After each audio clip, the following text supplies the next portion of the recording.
ಅನರ್ಹತೆ ಸದಸ್ಯನು ರದ್ದುಗೊಳಿಸಿದ ನ್ಯಾಯಾಲಯ ಮತ್ತು ಹಾಗೂ ಸರ್ಕಾರ ಅವರಿಗೆ ಈ ನ್ಯಾಯಾಲಯ ತೀರ್ಪಿನ ಆದೇಶದಂತೆ ನಮಗೆಲ್ಲ ಮತ್ತು ಸದಸ್ಯತ್ವವನ್ನು ಮುಂದುವರಿಯಲಿಕ್ಕೆ ಮಧ್ಯಂತರ ಆದೇಶವನ್ನು ಮಾಡಿ ಈಗ ನಮ್ಮ ಇವತ್ತು ಮೇಯರ್ ಸಿಲೆಕ್ಷನ್ ಚುನಾವಣೆ ಮಾಡಿದ್ದಾರೆ ಸರ್ಕಾರದವರು.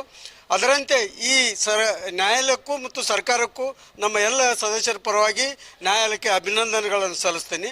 ಅದರಂತೆ ನನ್ನ ವೈಯಕ್ತಿಕ ನನ್ನ ಆಯ್ಕೆಗೆ ಸಲುವಾಗಿ ಮೇಯರ್ ಉಪಮಹಾಪೌರ ಮತ್ತು ಮಹಾಪೌರ ಇಲೆಕ್ಷನ್ಗೆ ನಮಗೆ ಎಲ್ಲ ಸದಸ್ಯರು ಗೌರವಾನ್ವಿತ ಎಲ್ಲ ಸದಸ್ಯರು ಹಾಗೂ ನಮ್ಮ ಉಸ್ತುವಾರಿ ಸಚಿವರು ಹಾಗೂ ಸುನಿಲ್ ಗೌಡರು ಹಾಗೂ ಇನ್ನಿತರ ಪಕ್ಷೇತರ ಸದಸ್ಯರು ಹಾಗೂ ಎಲ್ಲ ಕಾಂಗ್ರೆಸ್ಸಿನ ಎಲ್ಲ ಸದಸ್ಯರು ನಮ್ಗೆ ವೈಯಕ್ತಿಕವಾಗಿ ಸಹಕಾರ ಕೊಟ್ಟಿದ್ದಕ್ಕೆ ಹಾಗೂ ಎಲ್ಲ ವಿಧಾನ ಪರಿಷತ್ ಸದಸ್ಯರು ಅವ್ರಿಗೂ ಸಹಕಾರ ಕೊಟ್ಟಿದ್ದಕ್ಕೆ ಅವರಿಗೂ ಸಹಿತ ನಾನು ಅವರಿಗೆ ಅಭಿನಂದನೆಗಳನ್ನು ಸಲ್ಲಿಸಿ ಇವತ್ತಿನ ದಿನಮಾನದಲ್ಲಿ ಈಗ ನಮ್ಮ ಖಾನೆ ಸರ್ ಹೇಳ್ಯಾರ ಮಹಾಮಳೆಯಲ್ಲಿ ಈಗ ಎಷ್ಟೋ ಸಾಕಷ್ಟು ಜನ ತೊಂದರೆಗೀಡಾದಾರೆ. ಅದು ಯಾವ ಭಾಗದಾಗ ಅಂದ್ರೆ ಅವರು ಬಸವನಗೌಡರು ಎಲ್ಲಿ ಕೆಲಸ ಹೆಚ್ಚು ಮಾಡಿಲ್ಲ ಆ ಭಾಗದಾಗೆ ತೊಂದರೆ ಆಗೈತಿ. ಅದು ಈಗ ಒಬ್ಬ ಸಾರ್ವಜನಿಕ ಪ್ರತಿನಿಧಿಯಾಗಿ ಅದು ಸರಿಪಡಿಸಬೇಕು ಮುಂದಿನ ದಿನಮಾನದಲ್ಲಿ ಅಂತ ಹೇಳಿ ಮತ್ತು ಇವತ್ತಿನ ಏನು ಪೂಜ್ಯ ಮಹಾಪೌರರಾಗ್ಯಾರ ಉಪಮಹಾಪೌರರು ಅವರು ತಮ್ಮ ಅವಧಿ ಯಶಸ್ವಿ ಆಗಲಿ. ಅವ್ರ ಜೊತೆ ನಾವೆಲ್ಲ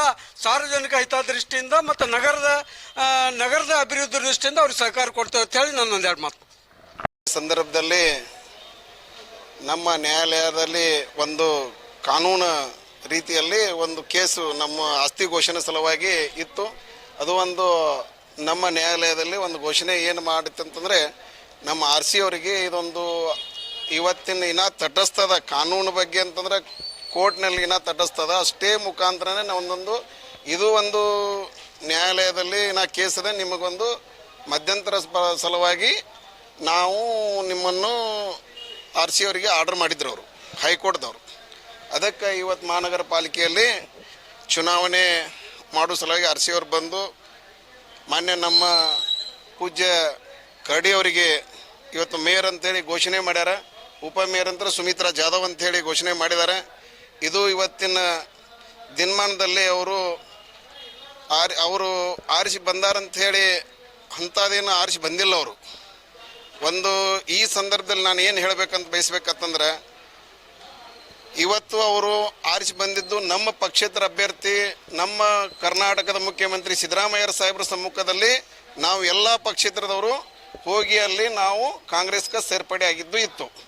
ಇವತ್ತು ಅದು ಏನೋ ಒಂದು ನಿಮಗೆ ಗೊತ್ತದಲ್ಲ BJP ಅವರು ಚಾಳಿ ಹೆಂಗೆ ಚಾಳಿ ಐತಂತಂದ್ರೆ BJP ಅವರು ಅದು ಏನು ಮಾಡ್ತಾರೆ ಅವರು BJP ಅವರು ಏನು ಹೇಳ್ತಾರೆ ಸುಳ್ಳು ಹೇಳುದಲ್ಲ ಅದು ಆಪರೇಷನ್ ಕಮಲ ಮಾಡ್ಬೇಕಂತ ಹೇಳಿ ಯಾರಿಗೆ ಐತಪ್ಪ ಅಂತಂದ್ರೆ ಅದು BJP ಅವರಿಗೆ ಆಪರೇಷನ್ ಕಮಲ ಮಾಡುವಂಥ ಚಾಳಿ ಇವತ್ತು BJP ಅವರಿಗೆ ಅದು ಇವತ್ತು ಕಾರ್ಪೊರೇಷನ್ದಲ್ಲಿನೂ ಅವರು ಅದೇ ಚಾಳಿ ಮಾಡಾಕತ್ತಾರ.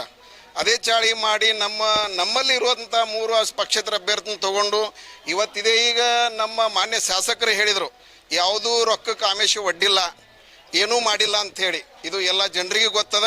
ಆಮಿಷ ಒಡ್ಲಾರ್ದರೆ 3 ಮಂದಿ ಹೋಗ್ಲಿಕ್ಕಂತರೂ ಸಾಧ್ಯ ಇಲ್ಲ.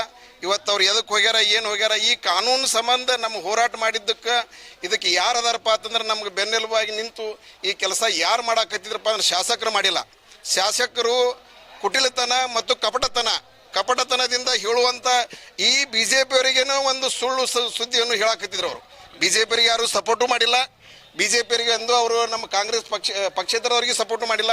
ಇದು ಕುತಂತ್ರ ಯಾರು ಮಾಡಾಕತ್ತಿದ್ರಪ್ಪ ಅಂತಂದ್ರೆ ಇದು ಬಸನಗೌಡರು ಮಾಡಾಕತ್ತಿದ್ರು. ಈ ಸಂದರ್ಭ ಈ 3 ಜನ ಅಂತಂದ್ರೆ ಅಲ್ತಾಫ್ ಇಟಗಿ ಅವರು ಮತ್ತು ನದಾಫ್ ಮೇಡಮ್ ಅವರು ಸುಮಿತ್ರಾ ಜಾಧವ್ ಅವರು 3 ಜನ ಅಲ್ಲಿ ಹೋಗಿ ಅದು ಕಪಟತನ ಗೆಲುವದ ಅವರು ಕುಟಿಲತನ ಮಾಡುವಂಥ ಕೆಲಸ ಅವರೇ ಮಾಡಿದ್ದದ.